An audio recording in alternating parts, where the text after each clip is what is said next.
Welcome back to the show where we run you through all the Dolphins news you need to know about. After into the news you need to know about, we run you through the fan Q&A where we answer fans' questions. There's a lot of nonsense going on in the world of Miami Dolphins. I don't really know what else to say, so let's get into it. We'll start with some of the fast ones. This first news story comes from Pro Football Talk. Dolphins tender cornerback Kader Kohou. Kader Kohou is coming back. I don't think it's a huge surprise. Anthony Weaver really seemed to like him. He had his best season since his rookie season. Excuse me. His best season since his rookie season. Even though last season still wasn't the greatest, but he did play better. He had his bad moments. Maybe he can put an entire season together. The Dolphins are really thin at corner, so this made a lot of sense. And he did play better towards the end. He had his highs and his lows, but he did put some consistent football together towards the end of the year. There are some wild stories when it comes to Miami Dolphins stuff, though. I don't think we talked about this last time. Excuse me. I don't remember, but we'll run through it very quickly. Bradley Chubb, this comes from Pro Football Rumors. Bradley Chubb agrees to rework's deal with the Dolphins. Outside linebacker Bradley Chubb has agreed on a reward contract with the Miami Dolphins per Fox Sports' Jordan Schultz. The new deal will reduce Chubb's salary in 2025, which was originally $19 million. He can still earn his full 2025 compensation through incentives based on playing time and sacks. Big deal for Miami. Excuse me. Getting this deal done and then getting Teron Armstead to take a pay cut is a big deal. Good thing that they did this. I'm glad that Bradley's coming back. Like I said before, I would have liked to have seen, especially with Anthony Weaver coaching the defense, I would like to see the defensive line healthy and ready to go. And with better talent up front, I'm excited to see what he does. Because one of the things that Anthony around the league got praised for was his constant changing of the back end and game planning from game to game, which is a great sign for any coach in the NFL that can constantly adapt. Never showed you the same coverage. Confused a lot of people. That's one of the reasons the Dolphins were so high on third down, and that's being 27th in sacks in the NFL last year. And they were still one of the best third down defenses in the league. And again, he wasn't dealt a full deck of cards. He had a pretty beat up roster on the defensive side of the football, and he got the most out of it. I mean, even Jordan Brooks had a career year. There was a lot of people on that defense that we didn't expect to have as good a seasons as they did, and they did. So I'm excited that Bradley's coming back. Hopefully he can stay healthy, and it's going to be really exciting to see a healthy D-line with Coach Weaver coaching the team, because I think that we could really have a really good season, especially up front. So this isn't related to the Dolphins, but Jonathan Allen was released. I know a lot of Dolphins fans want that to happen. I just wanted to throw that out there. He was cut from the Washington Commanders. Obviously, he's got connections to Tua. I don't know if that matters, but definitely something to keep your eye on. And then pairing him with Zach Sealer in the middle. God, I'm coming down with some kind of cold. Anyway, pairing him with Zach Sealer would be awesome. And the Dolphins obviously need interior D-line help, so that could be an option.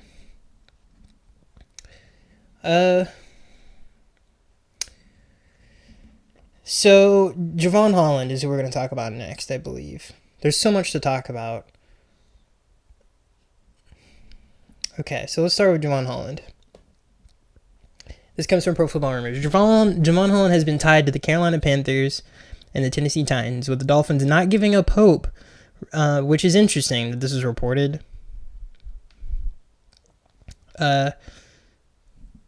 the Dolphins apparently, reportedly, are not giving up hope on Javon Holland. That's really the most interesting thing. He's obviously very sought after around the league, even though apparently I read somewhere, and you read different things from different sources, but I guess people don't really think he had his best season last year, even though I would argue that it was better than 2 years ago, at least in my opinion. Just because we asked him to do so many different things on the defense, and I thought he did it really he did it at a pretty high level. I mean, he played out of position a lot last year, so again, he's super young. It would be a massive W if the Dolphins were somehow able to keep him. And the fact that the Titans and the Panthers are the most interested kind of gives me hope that he'll stay in Miami, but we'll see.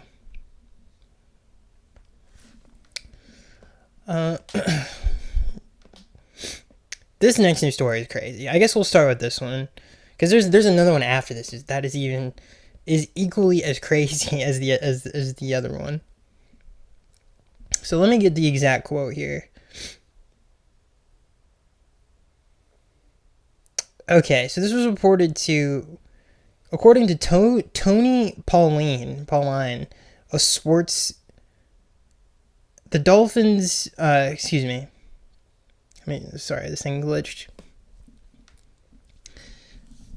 Cadia, of Sports Cadia.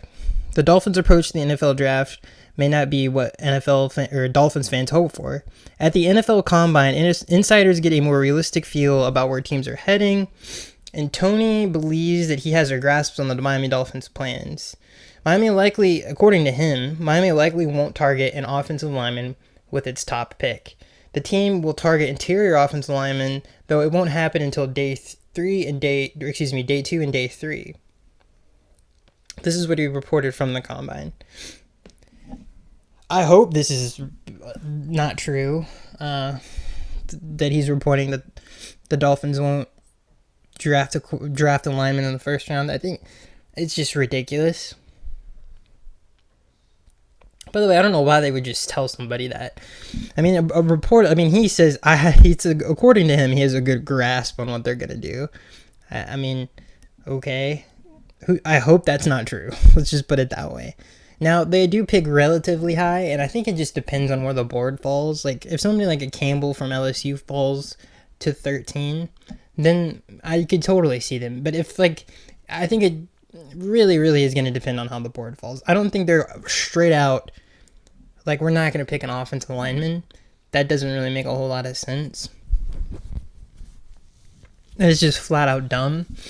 Because the whole thing of the offseason, and what Mike McDaniel and Chris Greer has said is offensive line is a priority.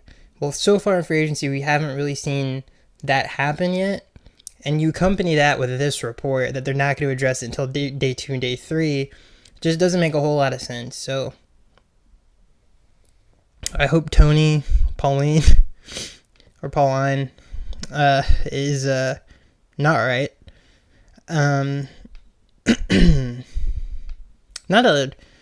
I haven't really heard of Tony before as a reporter, so, or maybe I have and I just can't put the name to the face. I have no idea, but I hope he's wrong. I hope that's just dumb reporting.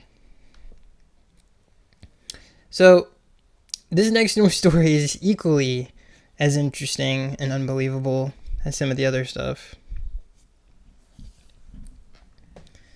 Dolphins interested in Joey Bosa.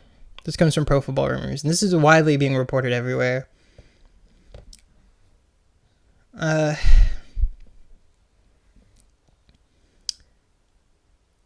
So, yeah, again, this is being reported by pretty much everybody. The Dolphins are expected to show strong interest in Joey Bosa.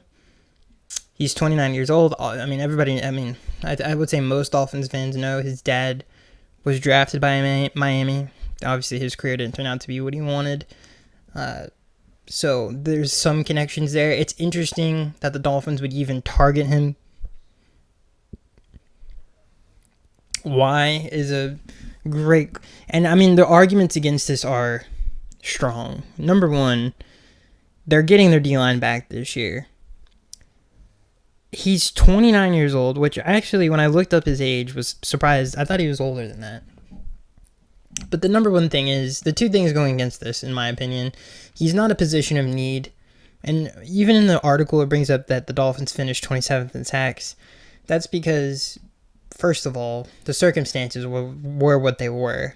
Their best pass rusher was a rookie, who did a very good job, by the way. And so with that in mind, plus, God, I just forgot his Quentin Bell, who also had a really good year last year on the edge for the Dolphins as a rookie. So there's a lot of, it's like one of the least positional group. I'm not worried about the edge. I know that, Anthony Weaver did complain a lot, but he is getting Jalen Phillips and Bradley Chubb back. But he did complain a lot last year that he didn't have a guy who could set the edge. And we were hurting on the edge last year in terms of injuries. I mean, we were getting people off the street, anybody that we could. So that was an issue. And maybe they want to, because they did this with Shaquille Barrett too last year. Maybe this is that kind of deal. But according to the other reports, it seems like he will become a San Francisco 49er. At least it's trending that way. That was reported earlier. Then it was reported that the Dolphins are going to take a pretty, good, I guess, going to try to acquire him. So this is probably not going to happen. He probably will end up signing with the San Francisco 49ers. But if it does happen, it's definitely a move that I did not see coming, for sure. There's players like even like a Jonathan Allen out there. Joey Bosa is kind of, he's dealt with a lot of injury issues. He hasn't he hasn't had a really good year in a long time. So he's still a good player. He only had 5 sacks last year. And again, maybe the Dolphins just want somebody in the rotation who's pretty high. I mean, he would be very good in that kind of a role, especially if he's not you're the number one edge guy on our team, because he wouldn't be that. And that might take some pressure off of Bradley Chubb as well. They still have Chop and Jalen. If they, Chop's definitely going to have to get better on first and second down next year. Anthony Weaver definitely said that a lot last year about Chop. So, I don't know. Just definitely a weird, obviously there's connections with the family, but did not expect to read that Joey Bosa to the Dolphins might happen. But it seems more likely, at least according to some of these reports, that he's going to become a 49er. But, things change all the time. We'll see. Just didn't expect that. But on the bright side, on the positive side, if the Dolphins were able to get a deal done with him, then that's a really good defensive line. It already is a really good defensive line. That's what makes this move so weird, but, it would make it even better. Plus, it's an insurance policy. In case they do have more injuries, they're not completely... that's 2 years in a row where that's happened to them. Even though in 23, that was, some of the worst luck of all time, going into a playoff game. So, it was Van Ginkel and Chubb, pretty much back-to-back. And then, obviously, Phillips a few games earlier than that. So, I don't know. I guess that's the thought process is, okay, we don't want that to happen again. And again, apparently his market isn't that high because of the injuries. And last year wasn't the greatest year for him. And the year before that, he was hurt as well. Excuse me. So maybe we can get him on a pretty good deal. There's obviously, like I've already mentioned, Dolphins connections there. Just did not. There's really no news on any offensive lineman. Most of the good ones are off the market. Ronnie Stanley re-signed. Trey Smith got tagged. Even Joe Thuney was traded to the Chicago Bears, and Jonah Jackson from the Rams to the Bears, which I'm super jealous about. Really would have been awesome if the Dolphins could have figured that out. That would have been the dream. But so that's pretty. All of those players are off the market. Will Fries, I haven't heard anything connecting the Dolphins to any guards that are left in free agency, whether it's Will Fries or Mekhi Becton, which is a pretty big L because I think everybody wants the Dolphins to do that. Now, granted, these are just reports. Maybe, in the coming days, even tomorrow, the Dolphins will please acquire some sort of offensive help in the interior. They just really need 2 guards. And it's funny because they do have two good tackles on the roster, 2 young tackles, and Austin Jackson and Patrick Paul. It's just the guard position, which in terms of market value is the lowest out of any offensive lineman. Tackle and center are more expensive than guard. Maybe Robert Hunt messed that up, but normally it's, I guess you could argue it would probably go tackle, guard, center, because there's not that many centers getting long-term deals, but the point is it's not the biggest market out of all the positions, especially. So it would be nice if the Dolphins could get a deal done. I mean, that's all I really want, is them to fix the offensive line. They still have Holland, who's kind of been dangled around. So that's another thing. I guess maybe they're trying to figure out. I'm not really sure, but just really weird. Like, okay, a weird report from, again, I would say an established source. So who knows if that's even true. And they literally said, and even at least Mike McDaniel, I believed him when he said it, that we need help on the interior. You could just see it on his face. So, I mean, all you gotta do is watch the Texans game and just see how awful they played. But, yeah, the promise has not been cashed in yet. And even, I would have been fine. The Dolphins weren't mentioned in any of those trades. Even Jonah Jackson, who would have been a great acquisition because he's young. So, yeah, I don't really understand it. I mean, even Joe Tooney, I think they tried to trade for him when he was a Patriot. Maybe they did. I don't know. I don't know. We'll see what the plans are. But in terms of from what they said to what is being reported are 2 different things.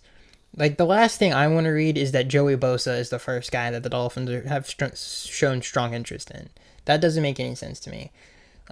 It's not fixing the issues on the roster. They still have one of their best young players who is free. That hasn't been fixed. They've handled that poorly.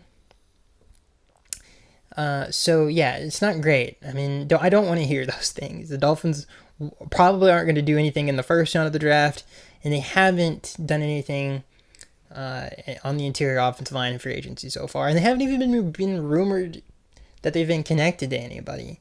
So, it's kind of a big bummer. But we'll see what happens. I mean, we'll see.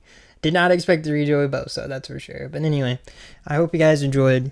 And I'm sure, hopefully, this week next time we do this, we'll have a lot to talk about when it comes to free agents. Hopefully, it'll be positive. Because so far, it hasn't been that great. So I'll see you guys in the next one.